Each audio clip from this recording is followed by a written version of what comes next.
कहना यही चाहेंगे कि ऐसा कदम हम आप लोगों के हौसला के ऊपर उठाते रहें। यही हम दोनों भाई की दिली तमन्ना है कि आगे भी हम लोग ऐसा काम करते रहें, क्योंकि इंसानियत के लिए काम हमेशा होना चाहिए, तभी इंसानियत जिंदा रहेगी।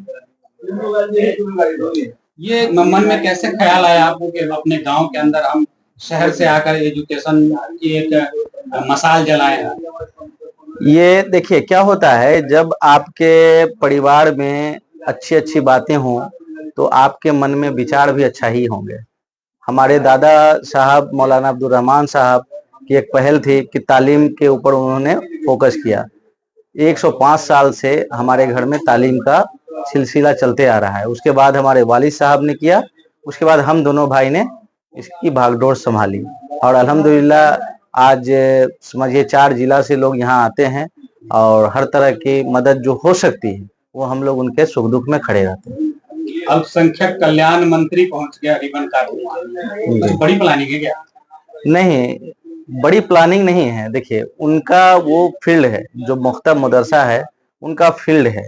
अब हम आपको बता दें कि हमारे दिल में जो नेक ख्यालात थे कि हमारे गांव के लिए हम दोनों भाई को ये काम करने हैं, तो हमने वो किया। ठीक है, आगे भी जो प्लानिंग है वो नेक प्लानिंग है, जिससे अपने इलाके अपने समाज में लोगों को काफी मदद मिलेगी। जो हमारे दोनों भाई के अंदर जो एक विचार हमेशा से रहे हैं वो ताउम्र रहेंगे।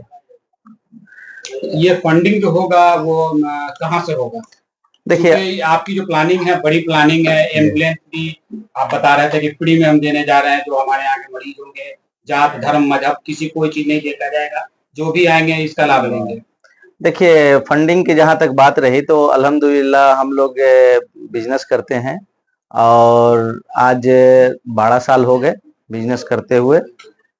हम जो बिजनेस करते हैं, जैसे प्रोडक्ट पे एक जीएसटी लगता है तो 18% है, तो हम लोग CSR बोल के एक जकात की रकम आती है, वो हम जो हमारा टर्नओवर होता है उसमें जकात की रकम को हम साइड कर देते हैं। हम उसी रकम से काम करते हैं और जाति धर्म से उठ के काम करते हैं। हिंदू मुसलमान दोनों के लिए काम करते हैं। हमारे दरवाजे पे कभी आप रमजान में आइएगा तो पूरा फील्ड जो है भरा मिलेगा।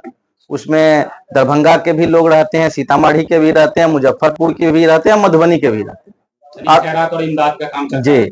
और ऐसा सिलसिला हमारे वालिद साहब दादा हुजूर के टाइम से आज तक चलते आया है। इंशाल्लाह आगे हम लोग जो है इसको जारी रखेंगे।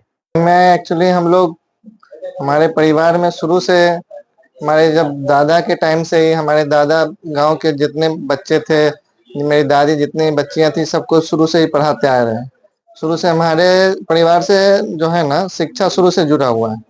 जितने जो गांव में जो भी निकले हैं बड़े बड़े उलमा हमारे दादा से पढ़ के निकले हैं, समझे ना। तो उसी टाइम से हम लोग को ये जज्बा है कि लोगों में शिक्षा देना। अभी भी बहुत सारे ऐसे परिवार हैं कि कुछ घर के प्रॉब्लम की वजह से, कुछ मजबूरी की वजह से पढ़ नहीं पाते हैं। छोटे छोटे बच्चे हैं, उनको खेत में भेज दिया जाता है काम करने के लिए, दूसरे के घरों में भेज दिया, तो छोटे छोटे बच्चों के लिए काम करने के लिए भेज दिया जाता है। इसलिए हम लोग इस सब कुछ को फ्री रखे हैं कि बच्चों को एक पढ़ाई का माहौल बने और बच्चे पढ़ने के लिए इच्छुक हो।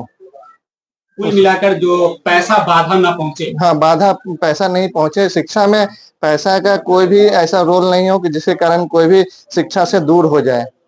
अच्छा, अभी तो ये मकतब है जी, अभी तो ये मकतब, हाँ, मकतब है। आगे इरादा क्या है? इंशाल्लाह जब अभी हम लोग स्टार्ट किए हैं, अभी 2 दिन के अंदर ही 150 बच्चे बच्चियों का एडमिशन हो चुका है। अभी जब जैसे जैसे बच्चे बच्चियों की तादाद बढ़ेगी और लोगों में और ज्यादा जज्बा होगा पढ़ने का, तो इंशाल्लाह इसको और ज्यादा डेवलप किया जाएगा। इस मकतब के बाद मदरसा, स्कूल, कॉलेज हम लोग का बड़ा प्लान है। अच्छा, ये एक चीज और है, आपने हेल्थ को लेकर के भी आपने सोचा है फ्री एम्बुलेंस सेवा। जी जी, इसका क्या दायरा होगा, कौन कौन लोग इसमें आएंगे? इसमें जो भी गरीब परिवार से हैं, जो लोग ऐसे हैं, आज की स्थिति में देखिएगा सरकारी एम्बुलेंस का सेवा 10 बार कॉल कीजिएगा तो आपको सरकारी एम्बुलेंस नहीं पहुंचेगी। कभी 12 बजे 1 बजे रात में कॉल करके देखिएगा सरकारी नंबर पे, आपको 2-4 इशू आएगा कि ड्राइवर नहीं है, तो ये नहीं है, बहुत सारे इशू आएंगे, सरकारी एम्बुलेंस नहीं मिल पाएगा। समझे। उस स्थिति में हमारे यहाँ अगर हमारे टोल फ्री नंबर पे कॉल कीजिएगा 24 घंटा में कभी भी, तो हमारे ड्राइवर एनी टाइम अवेलेबल मिलेंगे और जहाँ पे आप बोलिएगा वहाँ पे जाके आपको ले जाके डॉक्टर से दिखाएंगे। किसी भी स्थिति में, किसी भी इमरजेंसी स्थिति में आपको डॉक्टर तक पहुँचाना हमारा काम रहेगा। मतलब कोई भी ऐसा नहीं हो कि हम लोग रहते हैं अभी ग्रामीण क्षेत्र में, अगर हम लोग को पास से डॉक्टर उस हिसाब के हमारे क्षेत्र में नहीं है, हम लोग को इलाज कराने के लिए अगर बड़े हॉस्पिटल में जाना हो तो मुजफ्फरपुर जाना पड़ता है। तो यहाँ से जाने के लिए बहुत सारे इशू आते हैं, कभी एम्बुलेंस नहीं पाता है, कभी कोई रात में अगर किसी प्राइवेट गाड़ी वाले को कॉल कीजिएगा तो आपको 2000 भाड़ा है तो 5000 मांगेगा। तो इस स्थिति में हम चाहते हैं किसी की जान नहीं जाए पैसे को लेकर। अब कोई भी तबीयत खराब हो, इमरजेंसी हो, सीधा हॉस्पिटल पहुंच जाए हमारे माध्यम से।